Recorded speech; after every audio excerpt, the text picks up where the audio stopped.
বিসমিল্লাহির রহমানির রহিম। হে জগতবাসী, আজ আপনাদের সামনে একটি আলোচনা নিয়ে আসলাম। এই জগতে যারা পিরালি করতেছে, কিন্তু যারা ঠকবাজি করতেছে, তারা কিন্তু দুনিয়াতেই ধরা খেয়ে যেতেছে।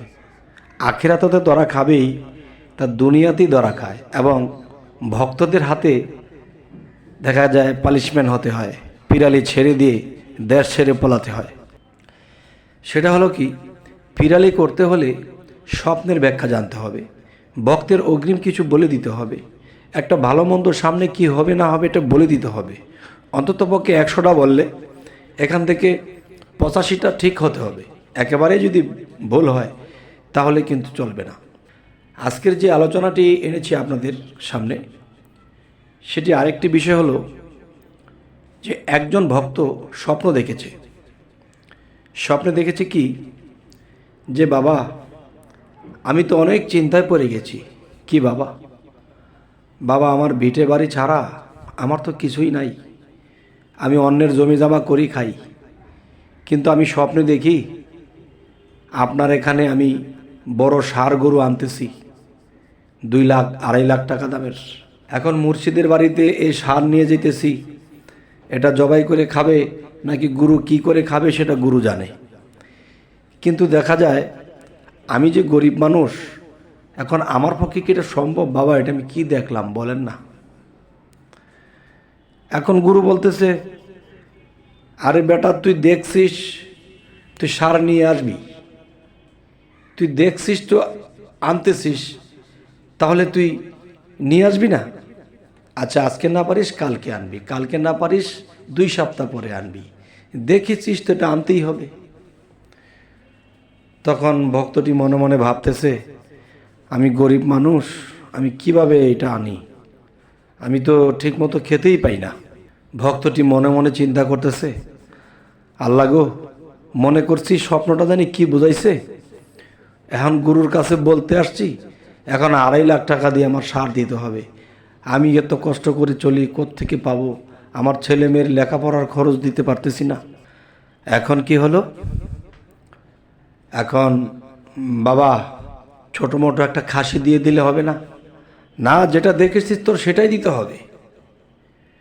তখন ভক্তটা মুখটা কালা করে বাড়িতে চলে গেল। এখন বাড়িতে গিয়ে তো ঘুমিয়ে শান্তি পায় না, হেঁটেও শান্তি পায় না, খেয়ে শান্তি পায় না। তখন গ্রামের মধ্যে যে জ্ঞানী লোক আছে বা মাতাব্বর টাইপের লোক আছে, তাকে জিজ্ঞাসা করতেছে, কিরে সেলিম, তুই তো কালকেও হাসি খুশি চললি, আজকে তোর মুখটা এত বেজার কেন, কি হইল?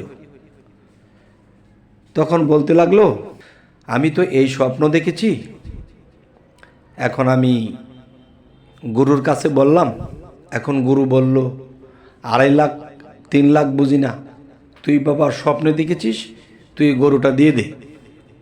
এখন আমি ভাত খাইতে ভাত পাই না, এই যে স্বপ্নটা দেখেছি, এখন আল্লাহ আমার দিকে চাইলো না, এখন গুরু আমাকে ছাড়ছে না, তুই স্বপ্ন দেখেছিস, এখন দিয়ে দে। এখন কি করি দেখেন তো। তখন সেই জ্ঞানী লোকটা, সে শুধু মাতাব্বর নয়, সে আধ্যাত্মিক জ্ঞানও রাখে। তখন বলল, ঠিক আছে, তুই আজকে তোর গুরুর বাড়িতে যা। গুরুর বাড়িতে যাইয়া গুরুকে বলবি, বাবা, আপনার গরু যেটা আপনি পাও না, আমি যেদিন পারি তো আনবই, কিন্তু আজকে যে বাবা আরেকটা স্বপ্ন দেখেছি। কি দেখেছিস বাবা, বল। তখন বলতেছে যে বাবা, স্বপ্নে দেখি যে আপনার বাড়ি, আপনার জমি জমা, আপনার যা কিছু আছেন, এই সমস্ত কিছু আমার নামে লিখে দিয়েছেন। তখন গুরু বলতেছে, কি বলিস? হ্যাঁ গুরু, এটাই তো দেখলাম, যে আপনি সব কিছু আমার নামে লিখে দিয়ে আপনি হাইটে চলে যাইতেছেন। তখন গুরু বলতেছে, আর এটা শয়তানে দেখাইছে। কি বললেন? আপনি গুরু পাবেন এটা দেখাইলো আল্লাহ, আর আমারে সব কিছু লেখা দিছেন এটা দেখাইছে শয়তানে। গুরুজি, তাহলে শয়তান কিন্তু আমিও না, আর শয়তান কিন্তু অন্য কেউ না। আপনার সাধ্য মতো আপনি একটা বলে দিয়েছেন যে তুমি দেখেছো গুরু, এবার দিয়ে দাও। তো আমি যে দেখেছি আপনি বাড়িঘর লিখে দিয়েছেন, তাহলে আমার নামে বাড়িঘর লিখে দেন, তারপরে আমি আপনার গুরু দেব।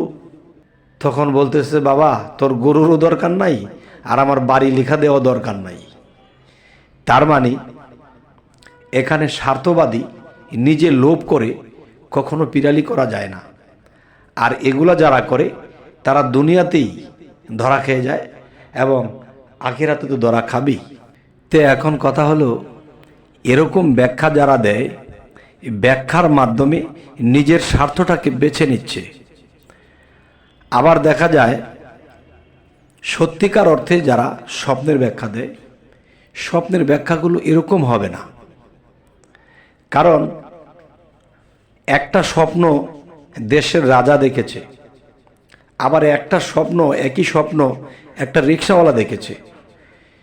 তাহলে রাজা দেখেছে এটার ব্যাখ্যা আরেক দিকে যাবে, রিক্সাওয়ালা দেখেছে এটার ব্যাখ্যাটা আরেক দিকে যাবে, এবং মধ্যবিত্ত সংসারের মানুষ এই স্বপ্নটা দেখেছে এটা আরেক দিকে যাবে।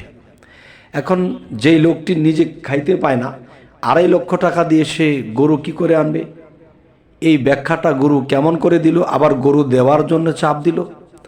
তাহলে এই ধরনের গুরু তারা হলো কি রাক্ষস? তারা ভক্তকে চুষে খেতে পৃথিবীতে এসেছে, ভক্তকে কখনো পার করার চেষ্টা করবে না। যে একটা ভক্ত কিভাবে পরপারে পার হবে সেই লাইন গার্ড করে দেব, তাকে ওই শিক্ষা দেব, তাকে সেই সাধনা দেব, এই চিন্তা করে না। সে আসছে জগতে পেট ভরতে, কিন্তু একদিন মৃত্যুর পরে হাসরের দিন তার পাছা দিয়ে ঠিকই এগুলো বড় গোরাব বানিয়ে বানিয়ে টেনে টেনে বের করবে যে কি খেয়েছিলি। যাই হোক, আজকের এই আলোচনাগুলো কেন করলাম, যে এ ধরনের বানোয়াট ব্যাখ্যা দিয়ে মানুষকে শোষণ করে খাচ্ছে একদল। তবে আল্লাহর কাছে লাখো কোটি শুকরিয়া যে আমরা যে স্তরে আল্লাহ আমাদেরকে রেখেছে, যতদিন বাঁচি সত্য প্রচার করে যাব, ভক্তদেরকে সত্য সাধনা দিয়ে যাব, এবং ভক্তরা যেন আত্মার মুক্তি ঘটাতে পারে। একজন ভক্ত যদি মুক্তি ঘটাতে পারে, একজন গুরুর যে কত বড় তার একটা সম্মান, যে ইমুক গুরুর শিষ্য, তার থেকে সাধন নিয়ে সে সাধনা করে সে অনেক উচ্চস্তর লাভ করেছে এবং দেখা যায় সে আত্মার মুক্তি ঘটিয়েছে। তাই আমরা বলবো যে এরকম আমাদের চরিত্র হোক, যেতে আমার যদি কিছু দরকার হয়, কোনো ভক্তের মাধ্যমে হোক, কোনো প্রতিবেশীর মাধ্যমে হোক, যে কারো মাধ্যমে হোক, আমার কাছে এটা পৌঁছাবে, আমাকে চাইতে হবে না। তবে নবী হজরত মুহাম্মদ সাল্লাল্লাহু আলাইহি সাল্লাম মক্কা মদিনা গড়ার জন্য অনেক কিছু করেছে, কিন্তু তার পেটে খাবার জন্য করেনি। আর এমনিতেই আল্লাহ চালিয়ে নেয়। তো আমরা ওভাবে থাকার চেষ্টা করব। হে জগতবাসী, আমাদের এই চ্যানেলের আলোচনা যদি আপনাদের ভালো লাগে তো অবশ্যই সাবস্ক্রাইব করে রাখুন, পরবর্তীতে আপনাদের সাথে আমাদের সাক্ষাৎ হয়ে যাবে। তো সকলে ভালো থাকবেন। আল্লাহ হাফিজ।